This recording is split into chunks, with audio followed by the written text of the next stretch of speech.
Assalamualaikum warahmatullahi wabarakatuh.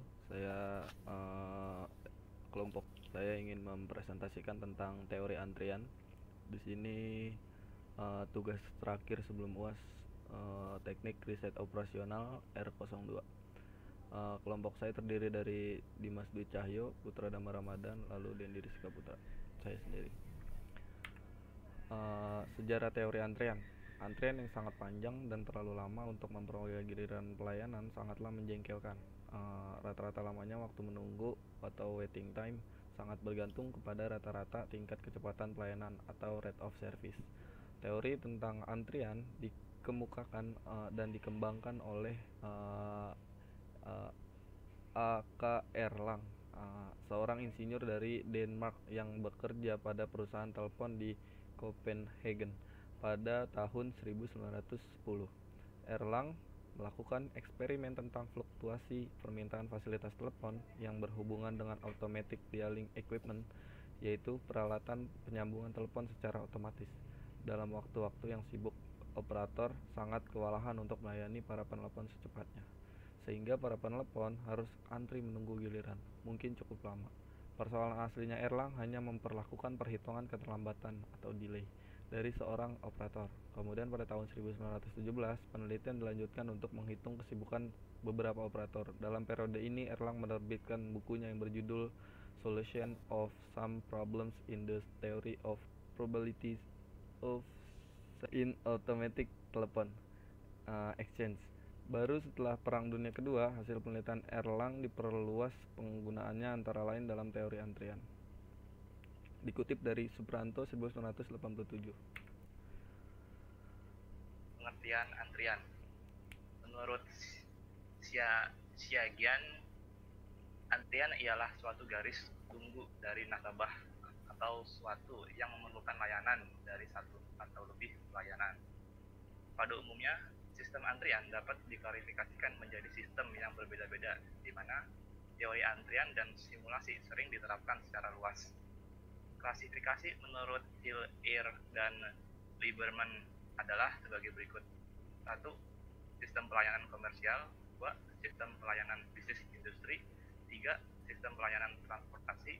4. Sistem pelayanan sosial. Sistem pelayanan komersial merupakan aplikasi yang sangat luas dari model-model antrian, seperti restoran, kafetarian, toko-toko, salon, butik, supermarket, dan sebagainya.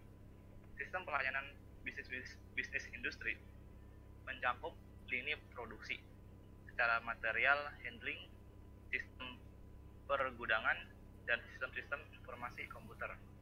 Sistem pelayanan sosial merupakan sistem-sistem pelayanan yang dikelola oleh kantor-kantor dan jawatan lokal maupun nasional, seperti kantor registrasi, SIM, dan STNK, kantor pos, rumah sakit, puskesmas, dan lain-lain. Macam-macam aturan antrian. Yang pertama ada FIFO atau first in first out, kedatangan pelanggan pertama menerima pelayanan terlebih dahulu. Contohnya adalah membeli tiket di bioskop. Lalu ada LIFO atau last in first out, kedatangan terakhir menerima pelayanan lebih dahulu. Contohnya adalah pembongkaran barang dari truk. Lalu ada zero service in random order, penerimaan pelayanan yang secara acak. Contohnya adalah penanganan terhadap pasien gawat darurat di rumah sakit atau pengawasan mutu barang dalam quality control. Struktur antrian. Struktur antriannya ini ada gambar strukturnya. Jadi garis tunggu atau yang disebut dengan antrian atau queue. Lalu ada fasilitas pelayanan atau service facility. Jadi pelanggan masuk ke dalam antrian atau queue, lalu ke garis tunggunya, itu queue-nya, lalu masuk ke fasilitas pelayanan, setelah itu keluar dari sistem antriannya. Dan di sini ada notasi dalam sistem antrian. Jadi dalam rumus-rumus ada notasi-notasinya. Yang N itu sama dengan jumlah pelanggan dalam sistem, PN itu adalah probabilitas kepastian, N-nya itu adalah pelanggan dalam sistem. Lambda jumlah rata-rata pelanggan yang datang per satuan waktu. Mu I jumlah rata-rata pelanggan yang dilayani per satuan waktu. P0 probabilitas tidak ada pelanggan dalam sistem, P tingkat intensitas fasilitas pelayanan, dan L jumlah rata-rata pelanggan yang diharapkan dalam sistem, LQ jumlah pelanggan yang diharapkan menunggu dalam antrian, W itu waktu yang diharapkan oleh pelanggan selama dalam sistem, WQ itu waktu yang diharapkan oleh pelanggan selama menunggu. Dan di dalam antriannya adalah 1 per MIUI waktu rata-rata pelayanan, 1 per lambda adalah waktu rata-rata antar kedatangan, dan S jumlah fasilitas pelayanan. Untuk rumus-rumusnya, di mana PN sama dengan dalam kurung 1 dikurang R dikali R pangkat N. Nah, di mana R sama dengan lambda dibagi MIUI lebih kecil sama dengan, dan N sama dengan 0, 1, 2, 3 dan sebagainya, dan lain-lain. Dari rumus tersebut diperoleh rumusan lain, yaitu 1. Probabilitas terdapat K atau lebih pengantri dalam sistem. Untuk rumusnya itu adalah PN lebih besar dari K sama dengan R pangkat K. Nomor 2, rata-rata banyaknya pengantri dalam sistem. Rumusnya itu L sama dengan R dibagi 1 dikurang R. Ketiga itu rata-rata banyaknya pengantri yang sedang antri. Rumusnya LQ sama dengan R pangkat 2 dibagi 1 dikurang R. Keempat, rata-rata waktu menunggu dalam sistem, yaitu W sama dengan 1 dibagi MIUI dikurang lambda. Ya betul. 5, rata-rata waktu antrian, WQ sama dengan lambda dibagi MIUI dalam kurung MIUI dikurang lambda. Yang terakhir itu proporsi waktu kosong, yaitu P0 sama dengan 1 dikurang R. Jadi di sini ada contoh soalnya. Penumpang kereta api datang pada sebuah loket dengan tingkat rata-rata 20 orang per jam. Misalkan secara rata-rata penumpang dilayani 2 menit.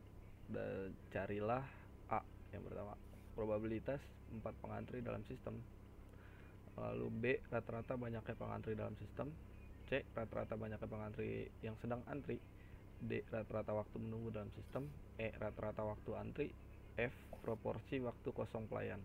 Dan yang terakhir, probabilitas pengantri tidak mendapat tempat duduk jika kursi yang disediakan depan loket hanya ada 3 buah. Di sini juga ada penyelesaiannya. Tingkat kedatangan rata-rata penumpang ini adalah lambda. Nah, sudah dihitung, dan 20 penumpang per jam.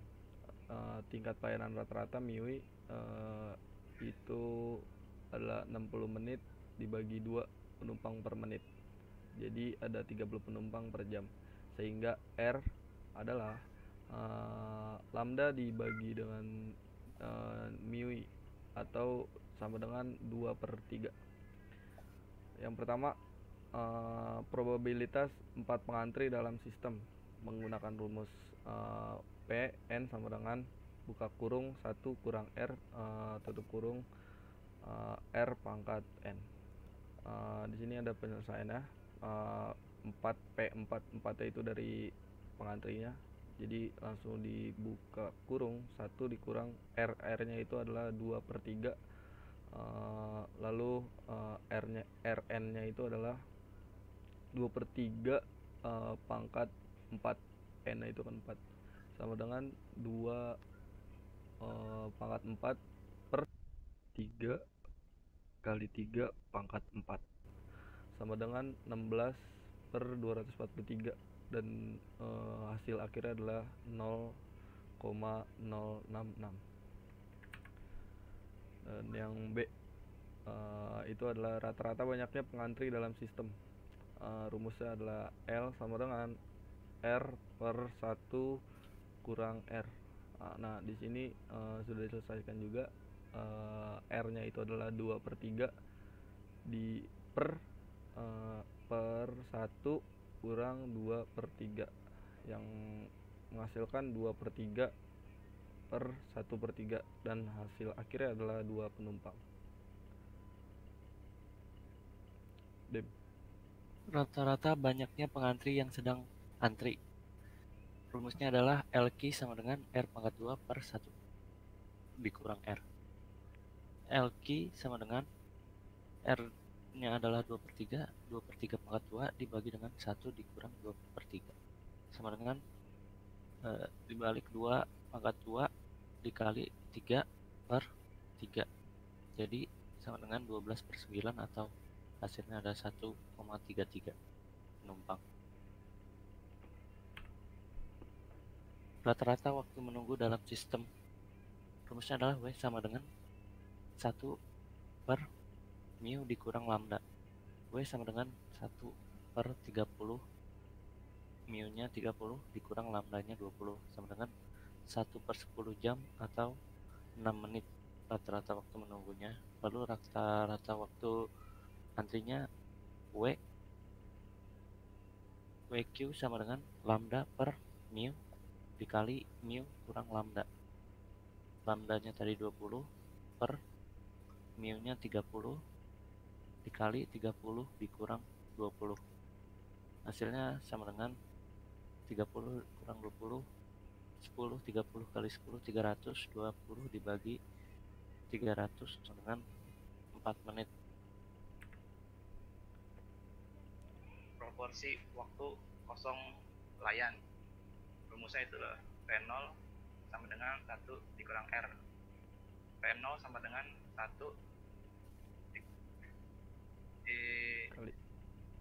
dirubah ya jadi kali, terus R-nya itu 2 pangkat 3 sama dengan 0,33 menit.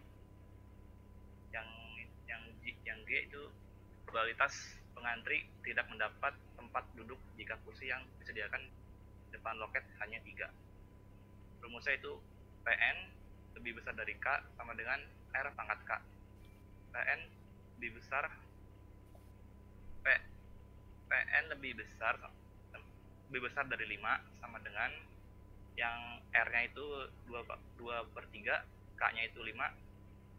Jadi sama dengan 1317 atau jika dipersenkan menjadi 13%. Ya mungkin segitu aja dari kelompok kami.